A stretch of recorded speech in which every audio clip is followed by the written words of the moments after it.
Hey leaders, I want to welcome Sandy and Mike and Jasmine, and we are going to be going over all of the people scenarios. But before we get started, I just wanted to share one of the things that you're going to hear them share over and over and over, and that's our purpose, our mission, and our vision. And with our purpose, we want to be a milestone in people's lives. And so as we're talking through some of these difficult scenarios, that's going to be their grid, is thinking through how we care for people and how we can be a positive influence on all who come in contact with Chick-fil-A. So with that, here's our very first question. In a scenario where a guest order was inaccurate and I offered to provide a refund, but the guest demands more than what was originally incorrect, what should be the appropriate course of action? Should I give them more than what was initially wrong or only what was incorrect in the first place? Great question. I just say read the guest, because y'all, these scenarios are not black and white. Every situation could be different. So one thing I want to caution you on is automatically sliding to the side of they're lying. I don't believe them. This is not genuine care. So that's discernment.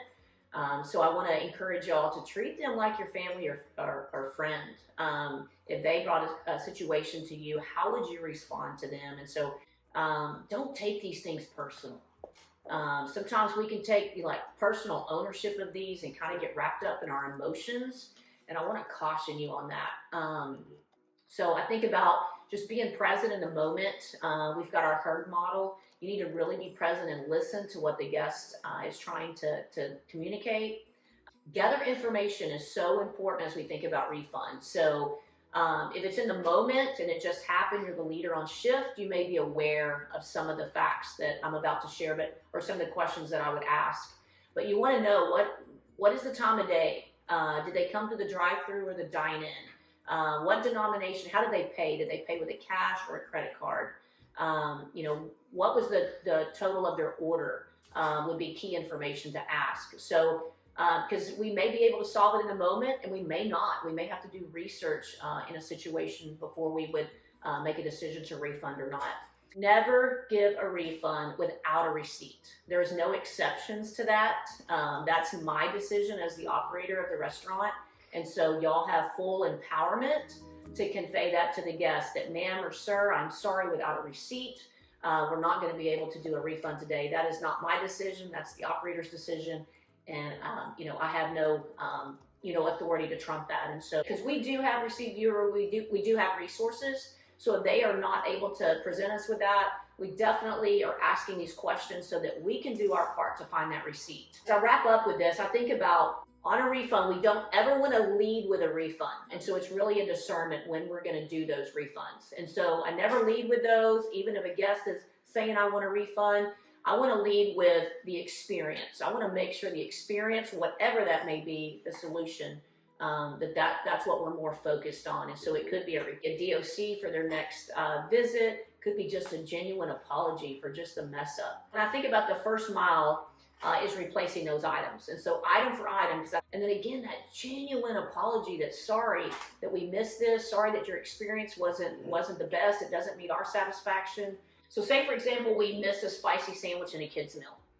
And so we are aware of it. We've done our research. It's a fact. We didn't give them their spicy sandwich or their kid's meal. And so again, first mile, product for product. We missed a spicy sandwich. We missed the kid's meal. You're going to get that product for product. And then maybe the second mile, because of the inconvenience, would be, and here's you an entree for a spicy sandwich on your next visit. Or here's a kid's meal DOC for an offer on your next visit. And so to me, that's the second mile. Really good. I think the only thing that I would add is sometimes we forget about the use of Spotlight, which is a really great resource for maybe a guest is out of town, or they're already gone. They live an hour away. They were just by our Chick-fil-A for a work trip. And I know something that our leaders run into a lot is it's like, okay, if I give that refund, the only option I have is to do the entire order total. And that's a pain point sometimes, because it's like, okay, we only missed an 8-count nugget, but the order total was $60. The only option I have is to refund the entire $60 order unless they come back to the restaurant, which is inconvenient for the guests. And so I think using Spotlight is also a great resource. Hey, do you have the app? We'd love to send you some rewards on your app to use at our Chick-fil-A or another Chick-fil-A. that way you don't have to drive all the way back here for that refund.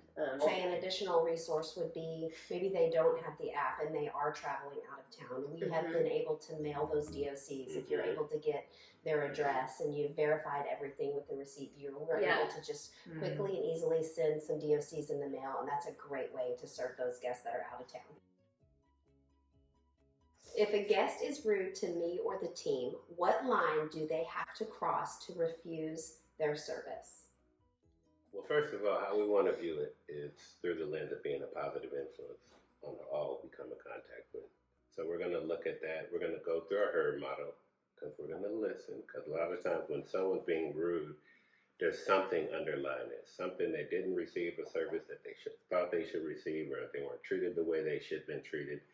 So we're going to come with the heart of care and listen first. And then if we're saying to them, are they getting more upset? Do we feel threatened? Are they using profanity? If a situation seems to be escalating and you feel like you're in harm or a team member's in harm, that's a situation where we're going to want to refuse them service. And we're going to be thinking about what's the next step. Do we potentially need to call the police in on this situation? Do we need to refuse this person service? Do we need to refuse them from coming into our restaurant and put a do not trespass on this person? But no matter what, we're going to treat them with honor, dignity, and respect. So whenever this situation arises, remember you are in control of the situation. Again, they're in the moment, they're heated. I think pulling them off to the side as much as possible. You know, sir, can you step over here? I'd love to continue this conversation. I think I like to speak that, you know, if they start raising or the cursing starts, just again, honor, dignity, respect, and just sharing with them that, hey, I know you're upset, but if we can just kind of calmly talk about this, we want to solve this the best way we can. I think that's going to help you decide in the decision, do I refuse service today or can we come to a solution?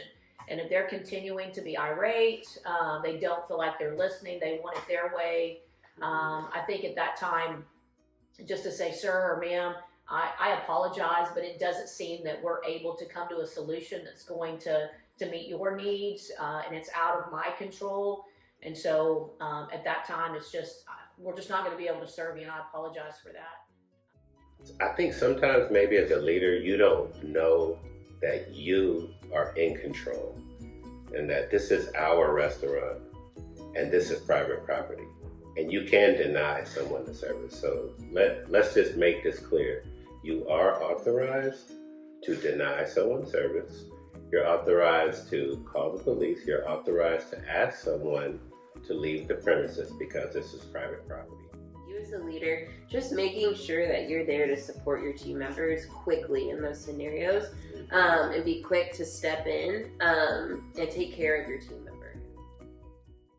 All right, our next question is going to be about weather, and in Texas, you never know what you're going to get in every season. So here's the question. What steps do you need to take if there is a tornado in our area and you need to take shelter? I think one is make sure if there's bad weather coming in, this is why being updated on Slack is so important. Katrina is going to make sure that we are updated, that we know what weather's coming in, so we have a plan of action and we're not caught off guard. So it's really important. And then secondly, we're in this situation, sirens are going off, we know we need to take shelter. We're going to go ahead and make sure, one, that we communicate to our guests and our team, make sure that our drive-thru is closed, that our doors are locked, and so no more guests are entering the restaurant. And then obviously if there's guests in the parking lot or guests in our drive-thru and they need to take shelter immediately, we want to let them in. So guests get priority to the men's restroom, so we want to put as many of them in there as possible, and then our team as well. And then after that, we're going to take shelter in the walk-in. And so those are the two places we want to go. They're not facing any outside walls, and so they're more safe if the tornado does come. Of course, partner with your director on call. They're probably already calling you. But if not, make sure to call them, let them know what's going on, keep them updated. If you can't get a hold of the director on call, partner up with Katrina or someone on our executive team, and they'll be happy to help too.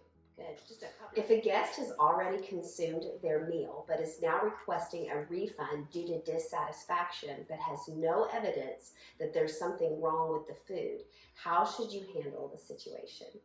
We are using our foundation when we address any issues that have to do with people. So first of all, we want to be a positive influence to this guest, even if they are being rude to us or our team.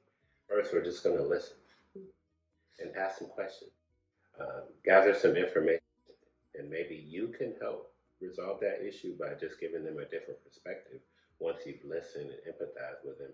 But if they have a legitimate concern, partner up with the director, and we're going to come from a position of care, and we're going to use a herd model.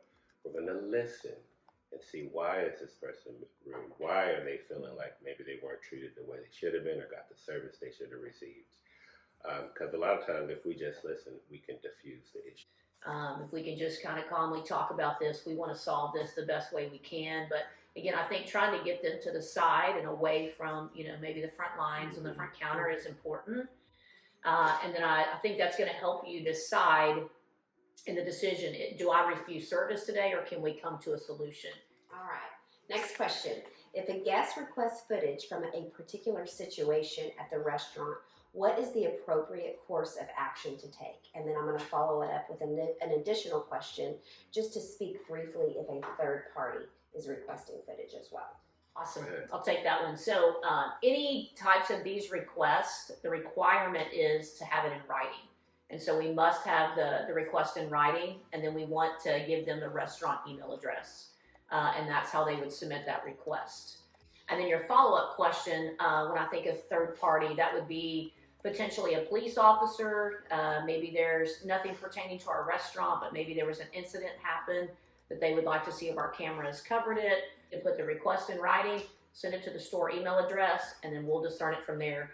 Katrina is the main point of contact on this, so if you have a situation that you actually need a person to reach out to, Katrina would be your first point of contact, and then your director on call. All right. What is the appropriate response when an agitated guest refuses to park their vehicle and wait for their food? Great question. I'm sure all of you guys run into this or have run into this many times.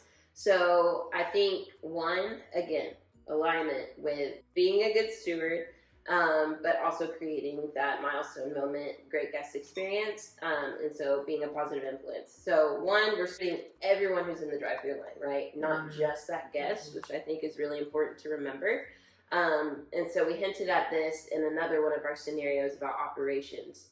But majority of our guests actually come through our drive-thru. And so that's where we serve. The majority of the people we serve in our restaurant is in the drive-thru. And so when a guest doesn't park, it impacts everyone else who's in line, not just that guest. If a guest is refusing to park, they're upset. Sometimes explaining that to them is really helpful. Like, hey, I'm so sorry. We're working on those hot, fresh fries for you. I'm sorry about the wait. I know it's really inconvenient. We'll get those out to you as soon as possible. We do have the food for the guests behind you, and we'd love to still be able to serve them if you don't mind pulling around. If still, it's like, okay, hey, we've asked you to park. We're going to get your food out to you quickly. I've asked you several times. They're getting irate. They're super upset. They're refusing to park. Reminding them we can call the police. We reserve that right. And so we really would like to avoid that and have you pull around. We don't want to have to do that, but we do reserve that right if you decide not to pull around. If it gets to that point and you just state the fact that we reserve that right, usually deflates the situation and they'll be willing to pull around. All right, Miss Sandy, this next question is going to be for you. What is the protocol for employee reference check on a former team member? We're going to want these requests in writing. And so again, it's asking them to put that request in writing, giving them the email address for the restaurant, and then someone will respond to them within 24 or 48 hours. On this situation as well, Katrina is the point of contact. If anything escalates or if you just need to partner up with someone, Katrina's going to be that first point of contact. And yes, so no information over the phone. I can't tell them about their work performance, attitude, character. You're not, you cannot share any of that information. And so the request in writing is going to allow us to discern that information, and then we'll respond accordingly. What if a guest asks to go into the kitchen? If a guest is asking to go into the kitchen, I would say first, as a leader, discern why they want to go in the kitchen. If it's some concern about a food issue or the quality of their food, or if it's made right, or they just want to see, try to find out why they want to go back there. If they want to go in the kitchen, the answer is no, because that's a safety and a liability concern for us, for our guests to be in the back of house without slip-resistant shoes back there. We can take their name and number, and you can pass that number on to a director so that we can talk about maybe doing a backstage tour for them. What do you do if an employee or guests are injured or there's damage done to the property? Let me address the injury part first. And so we obviously want to lead with first aid. And so if there's anything immediately that we could do, whether it's ice, just setting them down and calming them down, Band-Aid, whatever that is, let's look at first aid first. That would be the first approach. It's an emergency situation. We obviously want to seek medical attention, and so we've got approved providers that we take our team to, and then the guests would obviously be on their what they would consider, someone that they would want to go to for first responder. But as far as our team, we have that approved vendor. We would want to make sure that they get there. So finding a leader, someone of 18 years of older, to be able to assist them to get to the facility to get the medical attention that they need. An injury, it's in Care Now. So they're located in Roanoke. It's right down from the Roanoke restaurant. But that Care Now specifically, because they're in proximity to both restaurants, is where we would be preferred, or any other Care Now would be the preference of where to take a team member. And then the guest, obviously, is their selection. I think really goes with both, whether it's an injury or property damage. Again, we want to get information. We want to know dates, times. We want to know how it happened. Contact information for them, and then we would obviously at some point in time after the Sedgwick claim is filed, we would be able to pull the footage, anything that they're going to need to be able to do their investigation. Mike, what would you share, just kind of overarching as we talk about Sedgwick claims, because that's obviously for injuries or even damage to the property that we've got to file those claims. So care first, show our team that we care for them. If it's a guest, and especially I think if it's a child, we want to be really sensitive, because when parents can get really upset when their child is injured. Sometimes they might have been injured by another child in the playground. It could be parents weren't supervising their kids. There's a lot of sensitive things that can happen with there. So when you approach any of those situations, give them time to maybe calm down, get settled a little bit, to make sure their child is okay, and then get as many details as you can. We're notifying them, so if any other things come, if this comes back full circle, or if there is a claim, or if we have to take care of medical treatment for somebody, we want to make sure we have everything documented, put in the Sedgwick claim, and whenever we file a Sedgwick claim, we need to notify Sandy, the operator, that we filed the Sedgwick claim, so she's aware, because that's going to go right directly to her, and so she's not caught off guard, and she knows what kind of physical harm or injuries or damage to property or anything that's going on in the restaurant. She won't be caught off guard. What do you do if a guest tells you they got sick from eating at our restaurant? First thing we want to do if a guest calls is always show empathy. Listen, follow the herd model, which is hearing what they have to say, really being intentional to listen, and then showing empathy, because whether it was our restaurant, wasn't our restaurant, just saying, hey, I'm so sorry. We don't want to own that we made them sick, because we don't have the facts or anything, so we don't want to just own, yeah, I'm so sorry we made you sick. But you can still show empathy by saying, I'm sorry you're not feeling well. I'm sorry that you're having to experience this. No one likes to be sick. Again, demonstrating our restaurant's commitment to food safety. And so we have a lot of policies and protocols in place, a really high standard to protect our food safety and make sure that we serve product that's safe to eat. And so just reassuring them of that. In the office, at both restaurants, there's a little binder for critical situations, emergency situations, different scenarios that happen as a leader. And so in that binder, the scenario's in there, and it lays out the steps just step by step by step, exactly what you do, exactly what you say. And so referring to that is going to be crucial. And so anytime you get that phone call, again, listen, empathize, gather information. What's your name? What's your phone number? When did you eat here last? Okay, do you have that order number? Any information you can gather, and then let them know, thank you so much for calling. Again, so sorry you're feeling sick. We'll have someone reach out to you in the next 24 to 48 hours. Your job as the senior leader, operations leader, is to empathize with them, apologize that they have to experience being sick, reassure them of our food safety standards, gather information, and then partner up with your director on call, and they'll handle it from there on those next steps.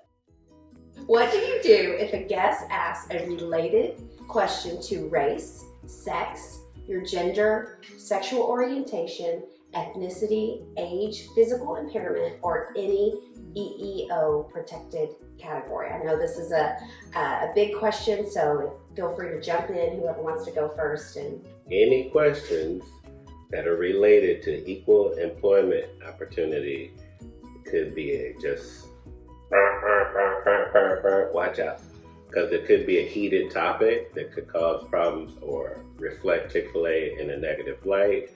Just those kind of questions you want to refer. You don't want to start sharing your personal opinion. You don't want to start speaking for Chick-fil-A and you're wearing the name tag. And you being a leader at Chick-fil-A, if you speak to any of these things, you're speaking for Chick-fil-A.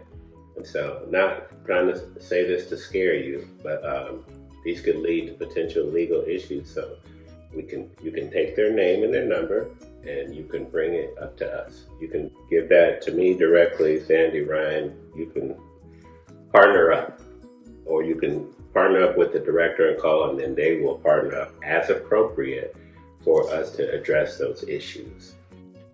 Can I add a follow-up question to this, maybe to make it a little more relatable too to where the leader's at? Because it could be kind of awkward to just say, I can't answer that. I think a great example is one that I had a couple of months ago with the guest who was asking, if we had racist team members on our team because of how he was being served. And how he felt. And so if he's coming up to an ops leader, senior leader, asking that question while they're on shift, what would a good response for them be? What I would share in that, again, we have to go back to foundation. We're human, we're not perfect, but really speak from the heart of who we are and what we stand for and apologize. So, sir, can you tell me more? I know that's not our heart. I know that's, not what we expect in our service here at Chick-fil-A, and so can you tell me more? And so I think just, again, seeking to understand from that person of why they felt the way they feel. Again, we got to own that, y'all. We have to own it. And so it's not that we know our heart, we know how we train, and we know what we expect. And so I think just, again, showing empathy to that person and just saying, hey, I truly apologize. That is not our heart. And so I will address that. And we will make sure that we are consistently serving every guest so it doesn't look like we're picking and choosing. So definitely want to bring this to our team's attention, and we want to get better. And thank you for bringing that to our attention so that we could address it. all right, what do you do when someone does not get their shift covered or they are late? So anytime someone is late, doesn't get their shift covered, is a no-call, no-show, anything related to being more than 5 minutes late, you're going to go to our attendance log, which is on the website. On a leadership iPad, you can pull it up on your phone, you can pull it up on the office computer, wherever you need to go, it's on our website. And you'll fill out that form. We actually track those. So if it's a third time, if it's a fourth time, we're going to address that as necessary. But the most important thing you need to do as an ops lead and senior leader is log it. And again, if it is going to impact the shift drastically, or if it's multiple people, partner up with your director on call to figure out what you need to do for coverage. Maybe they might want to know what is their responsibility immediately. Just depending on the impact that absence is going to have on the shift will determine your next step. So if it's going to have a really big impact, then you might need to find coverage or partner up to get help finding coverage. All right, next question.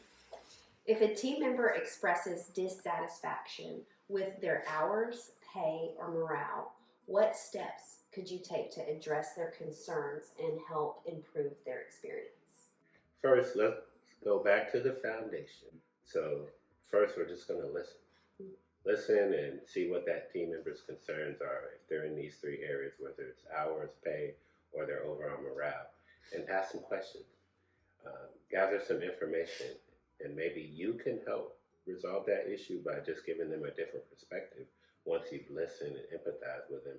But if they have a legitimate concern with the amount of hours they're getting, whether it's too much or too little, partner up with the director, and we're going to partner with the scheduling team maybe so we can follow up with them to talk to them about those hours. If it's a pay issue, it's still going to be the same answer. We're going to partner up. Sometimes team members think all they can do is complain about their pay, and there's nothing they can do about it, which just causes other problems and gossip and division. But if they legitimately think they're not getting paid what their value is, they can bring that to a director. We can bring that to a director, and we can address that with them. And then lastly, morale. If it's a morale issue, that's a pretty gray area. It could be just something that's happening on your shift that maybe you can address with them or discuss with them or resolve on your shift. But if it's something at a higher level, the answer, once again, you're hearing the common theme here, is partner up with the director team. Almost following that herd model with our team member, like really listening to them, hearing what their concern is, whatever it may be. We're not promising anything, or but reassuring, because it says it expresses dissatisfaction, but that we're expressing it in the right venue. So protecting our unity, making sure there's not gossip going on. It's not, they're not expressing it with other team members, and but that we're addressing it the right way. And so I think as a senior leader, obviously that's something that's really in your control, is addressing, are they expressing it the right way? Are they coming to you, or are you hearing about it through gossip and addressing that piece of it? And then really, really listening and hearing what their concerns are, writing them down, and then sending it immediately to a director. You want to protect morale, so their morale, you want to avoid that from coming in into the morale of the entire team. So exactly what you said, gossip is not something we want. So hey, thank you for bringing this to my attention. If you have gone to other people talking about this, saying, I don't think I'm getting paid enough, or I'm not getting enough hours, and you've kind of caused a little bit of stir in the organization, I would ask them to say, hey, maybe go back to those teammates and just say, I'm sorry for stirring, or, kind of, ranting, if you will, with you, but I don't want to, cause any division in the organization. And anyway, I'm going to trust in the leadership and handle it that way. So let's try to protect that. What do you do with a team member whose attitude is declining or displays disunity, and what would be the appropriate time to have a coaching is caring conversation? Anytime a team member is having a declining attitude or showing disunity or anything along those lines, disrespect, is one, seeking to understand why. What's going on? What was the situation that caused this? Where is it stemming from? Want to understand why. And, you ask a team member to clean lemonade at closing, and they are super upset, or they just say, no, I don't want to do that, or they do it with an attitude. They've been asked to do that every single night they close. Is that their 5th night closing this week? Or like seeking to understand so we can address the underlying issue and own whatever we can own. If we have, scheduled them to close more nights than they're supposed to, or something like that, hey, we're sorry about that. We own that. I apologize. We're going to partner up, make sure that doesn't continue to happen. But we're still going to address the behavior, right? And so, hey, when this happens, you need to partner up. I need you to let me know you're feeling this way in a respectful way, in a way that's in unity, that's foundational, where we're still being a good steward and having that positive influence on our team. And usually it's resolved right then. But every now and then, it could be a situation where it's just like, I just don't want to do that. And I'm just going to refuse to.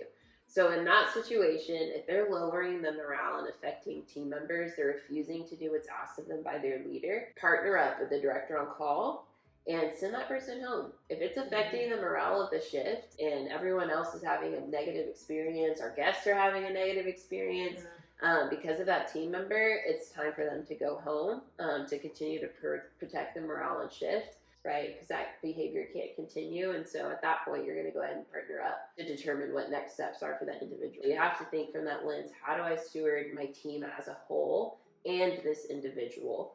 And balance the two, and how do I show that genuine care? Because sometimes, even for protecting their influence with their teammates, genuine care for them looks like, I'm going to send you home because this isn't a good look for you right now.